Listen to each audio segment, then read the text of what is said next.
Hello, welcome back to LIVENODING. In this episode, I want to share with you this setup that creates some kind of fancy-looking spin top.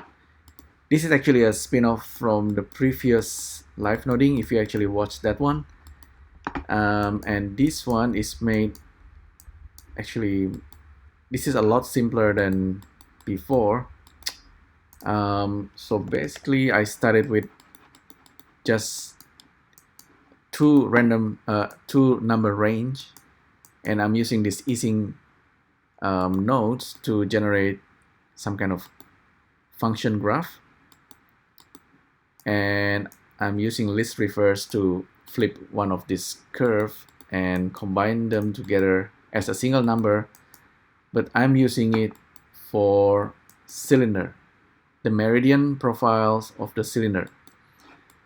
So this is what I end up with after, of course, I use vector noise and etc. This just to add a bit of details, but we actually don't need to do that.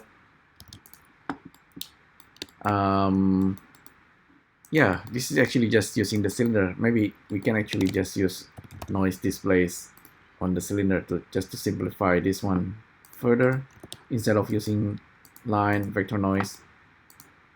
So let me save this, get rid of this. We can simplify the setup even more. Okay, just use the normal.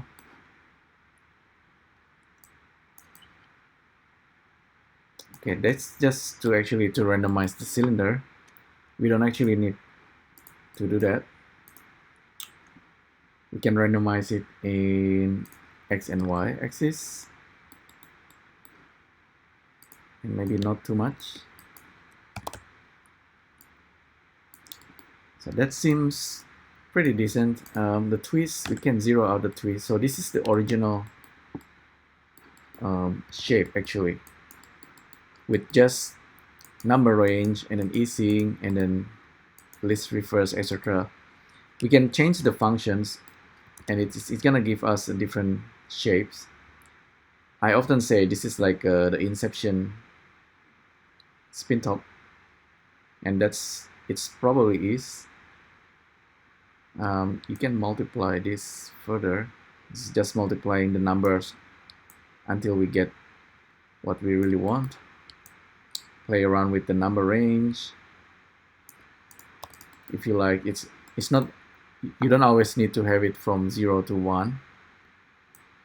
So I think these two are really interesting combinations, and those numbers can go into the cylinder to create this interesting spin top. You can twist it. Okay, in this case, twist actually give nothing. That's just to add the noise. And the rest of them is just this is cycles or Eevee. Okay, this is Eevee material, just to give it like some kind of lines or stripes. Looks slightly complicated, but it's not really. Just using texture coordinate mapping, separate XYZ, get the Z directions, and use modulo over this noise texture, blah blah blah, and color ramp, and so we get what we have. So it's just a bunch of nodes working together. So the whole thing is procedural, and on top of this you can actually spin this guy using animation nodes. So 3 procedural three combination of procedural modeling, procedural shading, and procedural animations. Alright, hopefully you find this useful. Let me know what you think, and I'll see you next time. Thank you. Bye.